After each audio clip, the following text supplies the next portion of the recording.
যদি কলিজা শক্তই হয়, এক ওয়াক্ত নামাজ পড়তে মন না চায়, নওজোয়ান মাঝে মাঝে কবরস্থানে একা দাঁড়াইও, মানুষের লগে যাইয়া পারতা না, 1 লাখ কবরস্থানে দাঁড়াইও একা নীরবে, দিনের বেলাতেই কোনো কবরের সামনে 1 মিনিট 2 মিনিট দাঁড়াইয়া ভাইব এই মানুষগুলো জমিনে কোলাহল করত, এই জমিনে এই মানুষগুলো ব্যস্ত ছিল।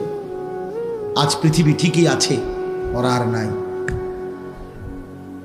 আকসিরু যিকরা হাদিমিল লাযযাত, আল্লাহ নবী সাল্লাল্লাহু আলাইহি ওয়াসাল্লাম বলছেন, উম্মত সমস্ত স্বাদ, আনন্দ, উল্লাস, ফুর্তি, সব মজা শেষ করে দিবে যেই মৃত্যু, সেই মৃত্যুকে বেশি বেশি স্মরণ করো। সব সব ঠান্ডা করে দিবে, সব স্তব্ধ করে, সব স্তব্ধ করে। আল্লাহ তাআলা বলছে, মিনকুম মান ইউতাওয়াফা মিন ক্বাবলু, আমার বান্দা মনে রেখো আমি কিন্তু সকলকেই যুবক, সকলকেই বৃদ্ধ বানাই না। মায়ের পেট থেকে বের করার পরে চলতি পথে আমি আল্লাহ তাআলা অনেককেই মৃত্যু দিয়ে ফেলি। দেখ কথা বলে না, জন্মিলেই তো বুড়া হয়, প্রত্যেকটি বাচ্চাই তো নিশ্চিত বুড়ো হয়, বুড়ো হয়। 3 বছরের বাচ্চা কবরে নাই, 3 দিনের বাচ্চা কবরে নাই, 6 বছরের বাচ্চা কবরে নাই। তাইলে তুমি কোন হিসাবে ভাবছো তুমি আরো 30 বছর বাঁচবা? আমাদের মাওলানা মুতালেব হোসেন সালিহি, আমার বন্ধু, মাওলানার ওর মেয়ে বাচ্চা হয়েছিল 1 মাস 1.5 মাস, 1 মাস হয়েছে মনে হয়। এই গত 3 দিন আগে এই বাচ্চা অসুস্থ ছিল, 1 মাসের বাচ্চা, 1 মাস। ঢাকা নিছে, মোহাম্মদপুর শ্যামলী বড় হসপিটালে ভর্তি করাইছে। আগের দিন রাত্রে আমারে ফোনে কইতেছে, আনিস, আমি বললাম কি অবস্থা বাচ্চার? ডাক্তারে কি বলুন? মাশাআল্লাহ অনেক ভালো আছে, বলতেছে চিকিৎসা অনেক সুন্দর, ভালো হসপিটাল, খুব বড় সড়ো, অনেকক্ষণ বলল। পরের দিন আবার রাত্র 12:30টার দিকে আবার ফোন দিছে, ফোন রিসিভ করছি আর দেখি ও কাঁদতেছে। আরে কি হইল রে, কান্দোস কেন? আমার আদরের বাচ্চা, কোলের বাচ্চা মারা গেছে, এই 1 মাসের বাচ্চা মারা গেছে, রাত 10টায় মারা গেছে। তখন আমি যখন শুনছি তখন 12:30 বাজে। পরে কথা বলতেছি আর সান্ত্বনা দিতেছিলাম, তো বললাম যে বাচ্চাটা এখন কোথায়, তুই কই এখন?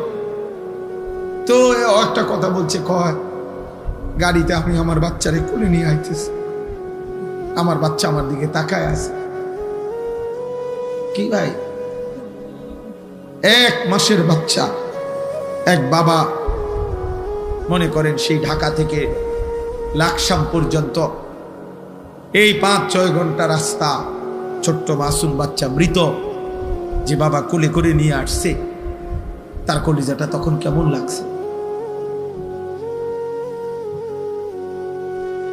কে তোমাকে নিশ্চয়তা দিল বাবা তুমি আগামীর ভোর দেখবা? প্রতিদিন প্রতি রাত ভোর হতে কত মানুষের জানাজার এলান হয়, এমন একটা এলান কি তোমার জন্য হবে না? খবরের কথা শুধু গজল শুনলে হবে?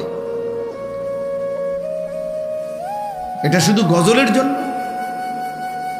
এ তো ফিকিরের জন্য, এ তো ভাবনার জন্য, চিন্তা ফিকিরের জন্য। এজন্য আজকে আমি মূল কথা, মোটা কথা এটা বললাম, একজন মায়ের পবিত্র দুধ এভাবে ভুলে গেলা, যে মা 2 বছর দুধ পান করাইলেন, 1 মায়ের 9 মাসের গর্ভ এভাবে ভুলে গেলা, এত বড় সৃষ্টিকর্তা মহান আল্লাহকে এভাবে ভুলে গেলেন। এমন রবকে ভুলা যায়? এমন মালিককে কেমনে ভুলে মানুষ? এমন রবকে কেমনে সেজদা না দিয়ে পারে? যে রব আমার 24 ঘন্টা আমার অজান্তে, আমি জানিও না আমার কি জরুরত, আমার সে মালিক আমার সকল প্রয়োজন প্রতি মুহূর্তে যিনি পালন করছেন, আমার কাছে পৌঁছিয়ে দিচ্ছেন, এমন রবের নাফরমানি কিভাবে? তাফসীরের মধ্যে আছে রব কাকে বলে? রব বলে ওই সত্তাকে যিনি কোনো বস্তুকে, কোনো জিনিসকে, কোনো কিছুকে তার একেবারে প্রথম অস্তিত্বের প্রথম মুহূর্ত থেকে নিয়ে চূড়ান্ত শেষ পর্যন্ত ধীরে ধীরে সে বলুক বা না বলুক, জানুক বা না জানুক, বুঝুক বা না বুঝুক, তার সকল প্রয়োজন যথা সময়ে যিনি নিজ ইচ্ছায় পৌঁছাচ্ছেন, দিয়ে দিচ্ছেন, ব্যবস্থা করছেন, এমন সত্তা, এমন মালিককে বলে রব। আর সেটা একমাত্র করছে আল্লাহ। এমন রবকে ভোলা যায়? এমন মালিককে সেজদা না দেয় মানুষ? আস্তাগফিরুল্লাহ, আস্তাগফিরুল্লাহ। এজন্য বেনামাজি মূলত নিমক হারাম। আমাদের নিমক হারাম মানে কি? যার ঘরে ভাত খাইছিল, নুন খাইছিল, এখন তার দিকে উল্টাইয়া তাকাইছে, অনা তারে চেনে না, এরই তো সমাজে কয় নিমক হারাম। মানে নিমক মানে নুন।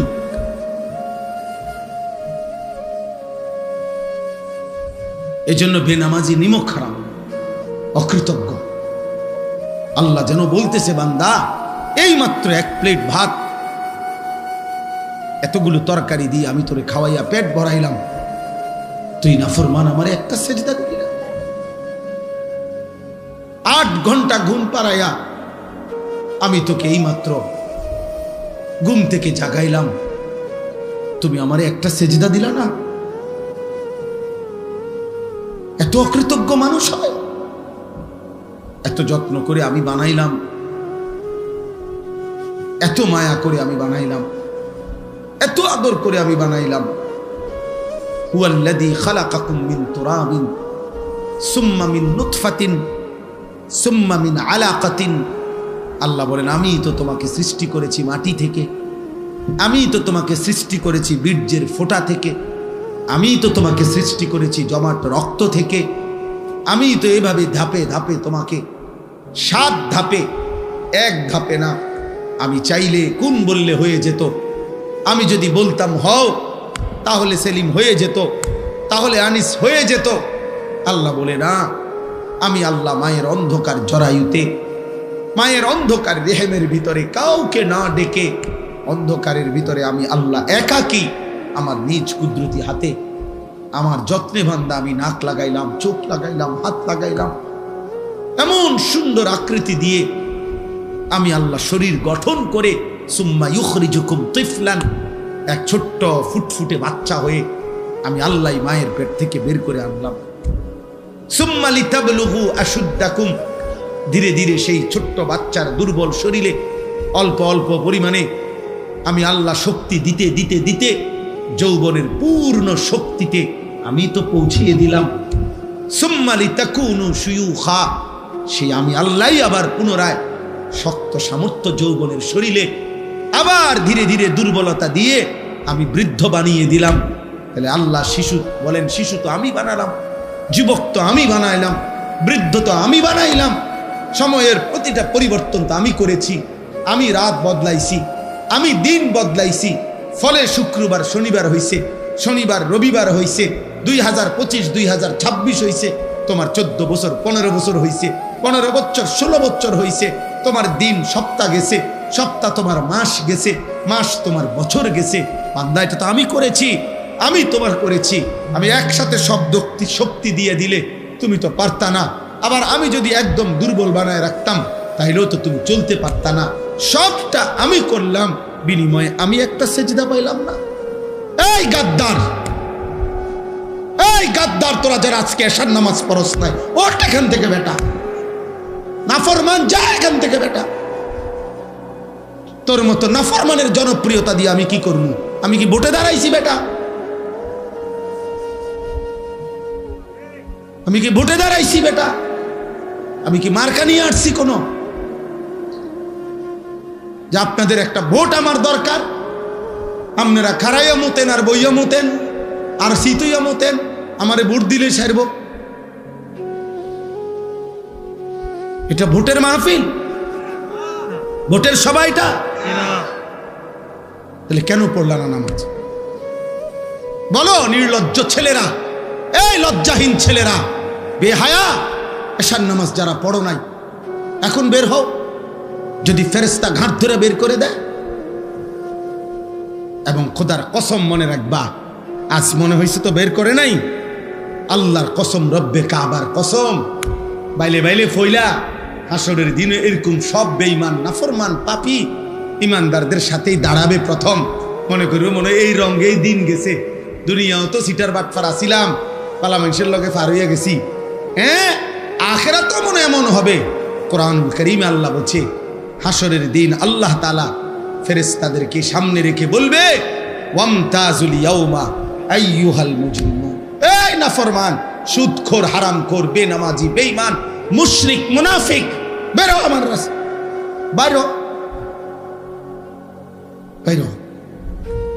আজ ইমানদারদের কাতার থেকে, আজ আমার জান্নাতি বান্দাদের কাতার থেকে, আজ আমার সাজদাওয়ালা বান্দার কাতার থেকে বাইরো। জানোস না ফরমান, আমার বান্দা কতটা কষ্ট করে ফজরের নামাজ পড়ছে।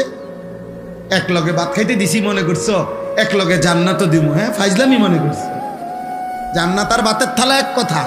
দুনিয়া বাতে না খাইতে দিছি ইমানদারেরও নাফরমানেরও, দুনিয়া একটু ঘুমাইতে না দিছি, এগুলা তো আমি জানোয়ারকেও দিছি। দুনিয়ার খানা তো আমি জানোয়ারকেও দিছি বেটা। আজ আখিরাত দেব না, এক ঢোক পানিও হবে না, এক লোকমা খাবার মিলবে না, বেরো। কোরআনুল কারীমের মধ্যে আল্লাহ তাআলা বলছেন, আল মালু ওয়াল বানুনু যিনাতুল হায়াতিদ দুনিয়া। অর্থ সম্পদ, সন্তান আদি, পরিবার পরিজন, এগুলো কেবলই দুনিয়ার সৌন্দর্য। এই দুনিয়াতেই যা একটু ভালো লাগতেছে, টাকা আছে, পয়সা আছে, ক্ষমতা আছে, ছেলে ফেলে আছে, বাড়ি বিল্ডিং দালান আছে, কিন্তু আল্লাহ তাআলা বলেন, ওয়াল বাকিয়াতুস সালিহাত খায়রুন ইনদা রাব্বিকা সাওয়াবান ওয়া খায়রুন আমালা। আল্লাহ তাআলা বলেন যে আল্লাহর নিকট যদি কোনো বিনিময় চাও, সর্বোত্তম কোনো প্রত্যাশা করে থাকো, আল্লাহর কাছ থেকে যদি কিছু পাওয়ার আশা করে থাকো, সেটা শুধুই কেবল চির বাকি থাকবে, যা আখিরাত পর্যন্ত, পরকাল পর্যন্ত, সেটা হচ্ছে as-salihat, যাবতীয় নেক আমল, যেটা আমার জন্যও জরুরি, শ্রোতাদের জন্যও জরুরি, সবার জন্যই জরুরি। as-salihat, সমস্ত নেক আমল, আল্লাহ তাআলার জিকির, আল্লাহ তাআলার ইবাদত, তাহলে এটাই হলো মূল বিষয়। আল্লাহ বলছে, ওই ছেলে, এই ছেলে, এই অপদার্থ, মোবাইল ধরে রাখছো কেন? নিজে নিজে চুল ঠিক করে মোবাইল, চুল তো অনেক সুন্দর তোমার, মাশাআল্লাহ।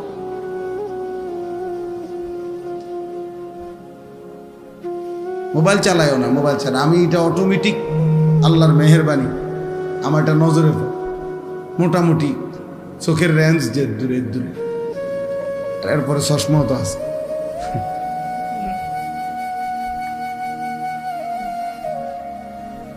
এই জন্য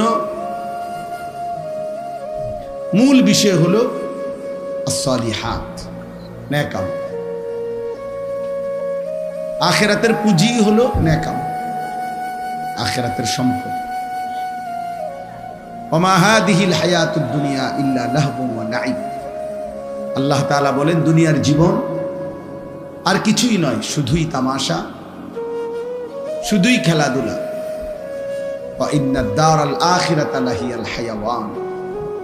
আর আখিরাতের ঘর জান্নাত, সেটাই কেবল জীবন, বেঁচে থাকা, জীবনের সার্থকতা জান্নাত। আল্লাহ বলছেন কোরআনুল কারীমে, আল্লাহ বলেন, ফামান যুহজিহা আনিন নার ওয়া উদখিলাল জান্নাহ ফাকাদ ফাজ।